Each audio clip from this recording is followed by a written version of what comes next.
Donc on va maintenant passer aux suites de matrices colonnes du type UN plus 1 égale A fois UN plus B. Donc on va considérer UN une suite de matrices de format 2 fois 1, donc deux lignes, une colonne, telle que UN plus 1 est égal à A fois UN plus B pour tout n. On vous donne A, la matrice A, la matrice U0 et la matrice B. Et dans la suite, grand X désigne une matrice de format 2 fois 1.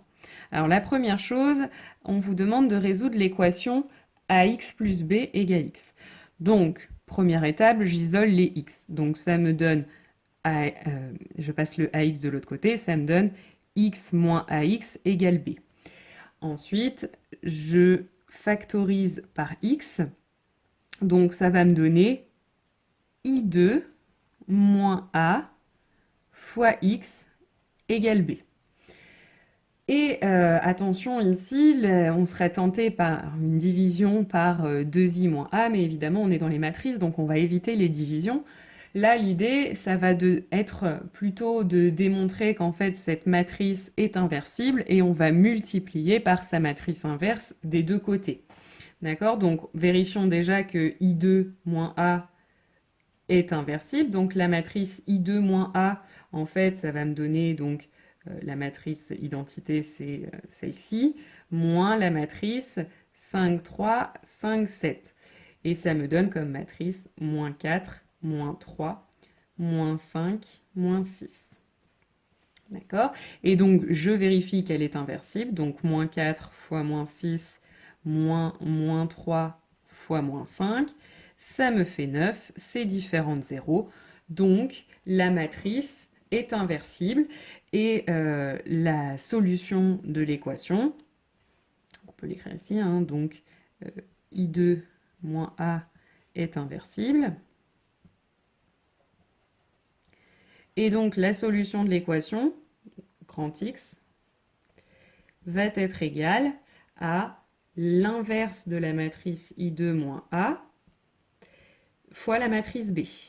Donc l'inverse de cette matrice, ça va être 1 sur 9 fois moins 6, moins 4, on échange les deux coefficients et ensuite ces deux-là on les laisse à leur place mais on change leur signe. Donc voilà, ça c'est la matrice inverse de la matrice I2 moins A et je multiplie par B, 9, moins 18 et donc ça me donne moins 12, la matrice moins 12, 13. Voilà pour X. Ensuite, on vous dit soivez la suite de matrices UN moins X. Donc on vous demande de montrer que Vn plus 1 s'écrit A fois Vn. Donc, c'est-à-dire en gros, ça ressemble un petit peu à ce qu'on vous demande sur les suites en tronc commun, c'est-à-dire là vous avez une suite Vn et on vous demande en fait de montrer que Vn est géométrique. Donc ça va ressembler beaucoup à ce qu'on fait en tronc commun. Donc on part de Vn plus 1, on sait que ça va s'écrire Un plus 1 moins grand X. Un plus 1, c'est A fois Un plus B moins grand X. Et puis Un, je sais que Vn, c'est Un moins X, donc Un, ça va être Vn plus X. Donc je remplace A fois Vn plus X plus B moins X. Et ensuite, je développe. Donc A fois Vn plus A fois X plus B moins X. Ensuite, j'ai ce morceau-là. On vient de voir dans la question précédente, dans la question 1, on sait que AX plus B, c'est justement égal à X. Donc en fait, cette partie-là va s'annuler avec X. Il va donc me rester seulement A fois Vn. Et j'ai démontré ce qu'on me demandait. Alors ensuite, on continue.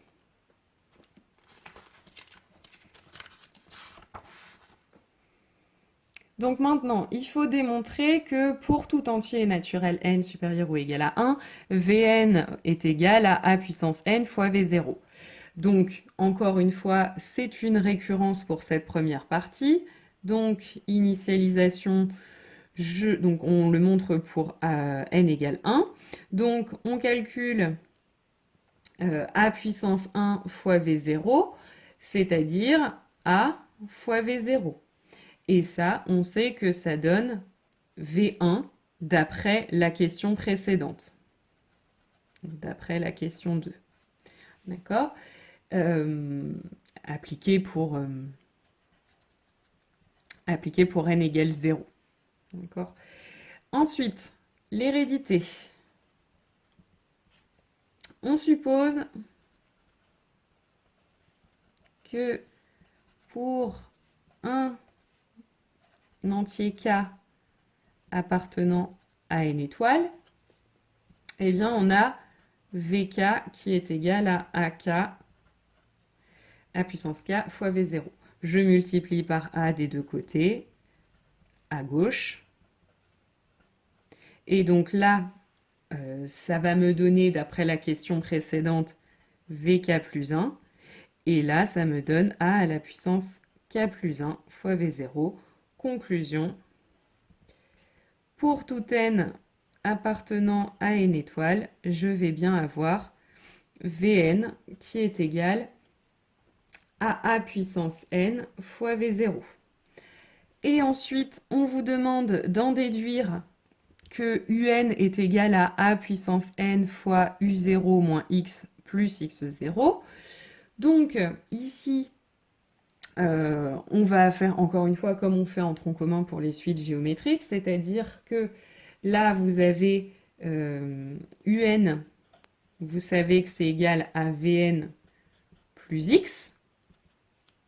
Donc, je viens de voir que Vn, ça s'écrit A puissance n fois V0, donc je remplace.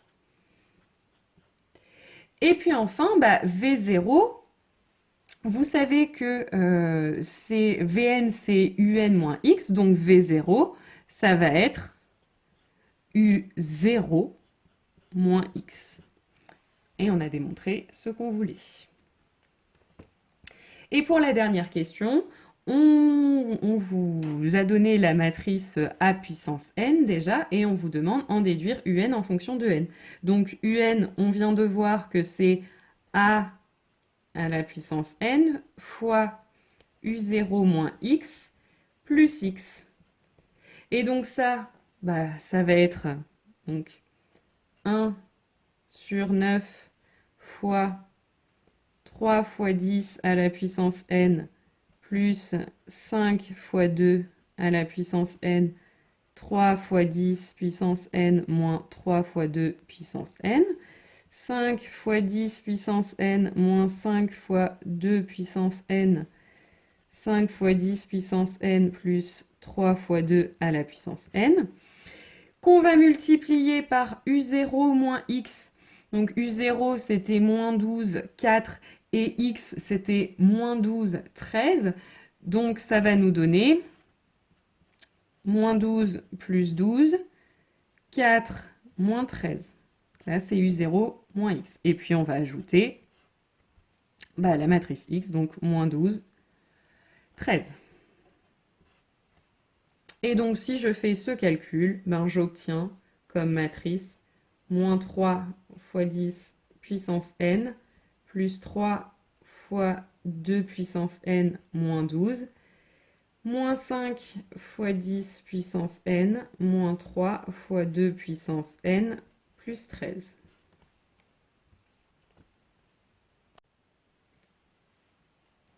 Alors pardon, petite erreur sur le polycopier, attention ici c'est pas 1/9 mais 1/8, et donc dans votre calcul il faut bien sûr remplacer la 1/9 par 1/8, mais la fin est correcte. Alors, dernière chose, limite d'une suite de matrices. Donc, une suite de matrices UN, toutes de même format évidemment, convergent vers une matrice L si les coefficients de UN convergent vers les coefficients de L. Bon, c'est une définition assez naturelle, hein, vous l'avez déjà vu dans les exercices. Remarque, en pratique, pour déterminer cette limite, on exprimera UN en fonction de N par une des méthodes précédentes, c'est-à-dire celle qu'on vient de faire ici ou celle qu'on avait fait dans la première partie du chapitre. Puis on étudiera la limite des coefficients de UN. Donc on va regarder coefficient par coefficient la limite.